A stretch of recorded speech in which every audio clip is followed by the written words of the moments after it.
सानजानिफ्राय up to सोनाबहा दिनैहाय जोङो मोनसे हानजा सुरनाय लागोन। बे हानजा सुरनायखौ जोङो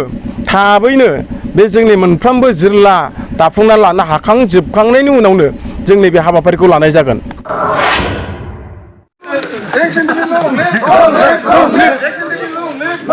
गिबियावनो गासै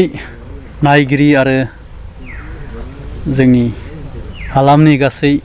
हायेनारि सुबुंफोर आरो जोंनि गासै United forum of ex NDFB नि जानानै आं गिबियावनो सिबिनाय आरो गाहाम हामलायनायखौ बावहरग्रोनाय जाबाय। थांनाय 21 अक्ट'बर 2022 आव जोङो United forum of ex NDFB खौ जों दाफुंनानै लायो। दिनै क'क्राझार जिल्लानि डिस्ट्रिक्ट कमिटिखौबो जों दिनै बे दाफुंनानै लानो हादों। बे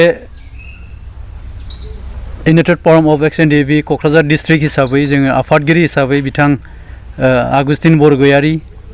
बिथांखौ प्रेसिडेन्ट हिसाबै जों गायसनदों। भाइस प्रेसिडेन्ट गुस्लाय सुला बिथांखौ जोङो गायसनदों। जेनेरेल सेक्रेटारि हिसाबै बिथां रोंगुसा ब्रह्म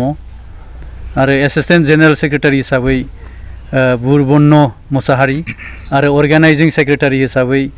सावथुन बसुमतारी बिथांमोनखौहाय जोङो दिनै United forum of ex NDFB नि क'क्राझार डिस्ट्रिक्टनि गासै बिबानगिरि बिथांमोनखौ जोङो गायसननो हादों। बेजों लोगोसे जोंहा गोबां दैदेनगिरिफोर दंबावो, आं बिथांमोननि मुंखौ मख'लाया। दिनै आफाद डिसबेन्ड जानायनि उनाव जोंहा MOS आव थाखानाय बायदियै जोंनि माखासे इमप्लिमेन्टेसन आरो जोंनि रिहेबिलिटेसन आरो गासै केसफोरखौ लानानै जोङो बे ex NDFB united forum of ex NDFB खौ जों दाफुंदों आरो जोङो जोंनि जेसेबां मावनो गोनां खामानिफोरखौ जोङो बे united forum of ex NDFB नि जानानैनो जों गासै खामानिफोरखौ मावगोन। जोंनि मावनो गोनां खामानिया जोंहा एकर्डआव MOS आव थाखानाय बायदियै जोंनि केस उइथड्र, जोंनि रिहेबिलिटेसन बेफोर गासै MOS आव थाखानाय बायदिफोरखौहाय जोङो मावफुंगोन आरो जों दिनै बे united forum of ex NDFB आ दिनैहाय जोङो प्रेसार ग्रुप हिसाबै जों दिनै बेखौहाय जों दानानै लादों। जोंनि मोननांगौनि जोंनि जेसेबांनाखि मोननांगौनि खामानिफोर दं बेखौ आदाय खालामनो थाखाय जों दिनै गिबि खेब क'क्राझार डिस्ट्रिक्टखौ दाफुंनाय जाबाय। जों बिनि उनाव चिरां, बाक्सा आरो उदालगुरि लोगोसे तामुलपुर जों दिनै गासै जिल्लाफोरखौ जों दाफुंगोन। लोगोसे जोंहा BTR नि बायजोआव थानाय सनितपुर जिल्ला, गवालपारा जिल्ला जों बेफोरखौ गासैखौबो जिल्ला हिसाबै जोङो United forum of ex NDFB आ दाफुंजोबगोन। अनारेबल हाइ कर्टआ जाजमेन्ट होनायनि उनाव जोङो सारखौ लोगो हमनो थांदों। लोगोसे दिनै बिथांनि जे केस बेखौ सुप्रिम कर्ट फारसे आवगायलांबाय। दिनै बिथांनि सुप्रिम कर्टनि जे खामानि बेफोर जागासिनो दङ आरो बिथांनि आरो लोगोसे जोंनि गासै लिडार आरो केडारफोरनि सुप्रिम कर्टआव जायफोरा केसआव थिसनजानाय बिथांमोननि गासै केसआ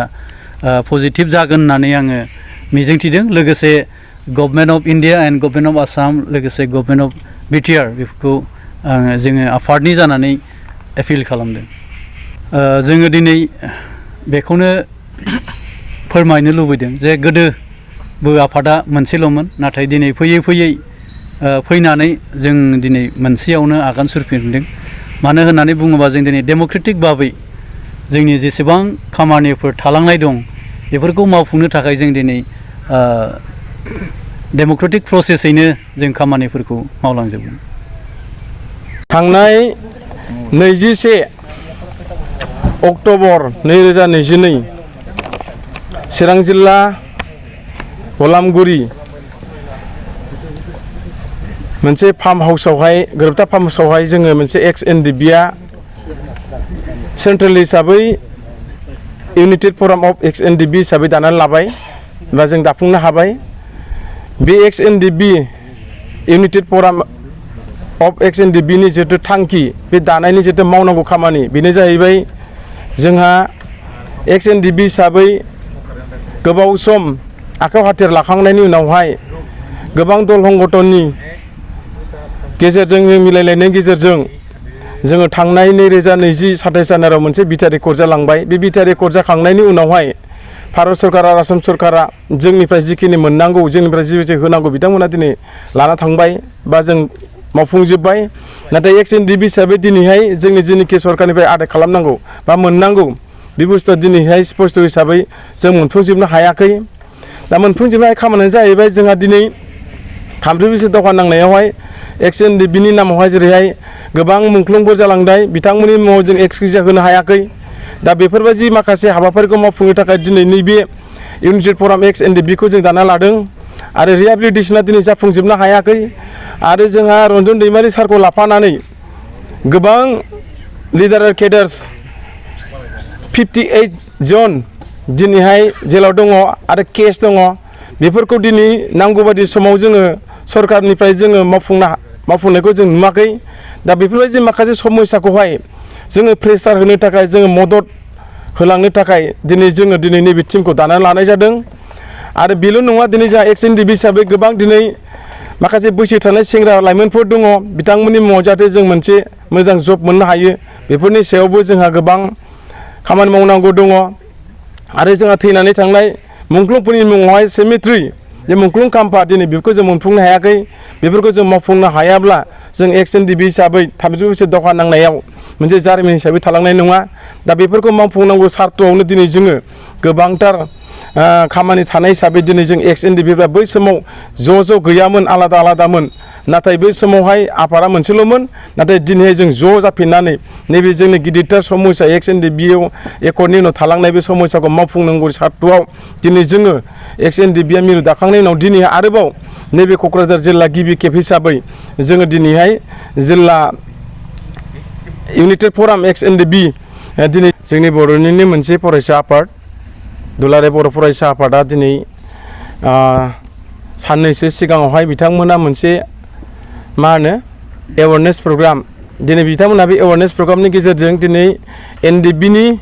माखासे जेलाव थानाय एनडिएफबि नि माखासे खामानि जाफुङै दिनै बेफोरखौ लानानै दिनै बिथांमोना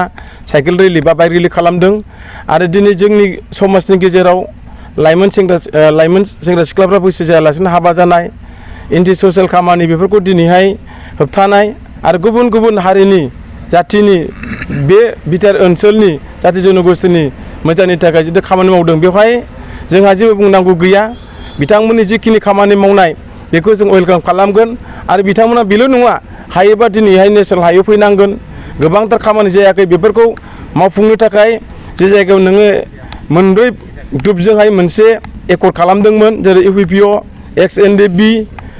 आरो एबसु दिनै बे टीमा ज' जाफिननानै नैबे दानि थासारि आरो एक्स एनडिएफबि नि समस्याफोरखौ लानानै जुदि जोङो ज'यैनो हायोबा जोङो मोनसे आन्दलननि गेजेरजों दिल्लीयाव बा स्टेटआवहाय जोङो मोनसे मेसेज हरनांगौ दा बिथांमोननि लानायाव आंनि थाखाय मस्ट वेलकाम आंहा बाव बुंनांगौ जेबो गैया दिनै जोंबो एक्स एनडिएफबि हिसाबै इउनाइटेड फराम अफ एक्स एनडिएफबिआबो जोङो गिदिरथार मोनसे थांखि लाखादों सानजानिफ्राय आप टु सोनाबहा दिनैहाय जोङो मोनसे हान्जा सुरनाय लागोन बे हान्जा सुरनायखौ जोङो थाबैनो बे जोंनि मोनफ्रोमबो जिल्ला दाफुंना लानो हाखांजोबखांनायनि उनावनो जोंनि बे हाबाफारिखौ लानाय जागोन थेंक इउ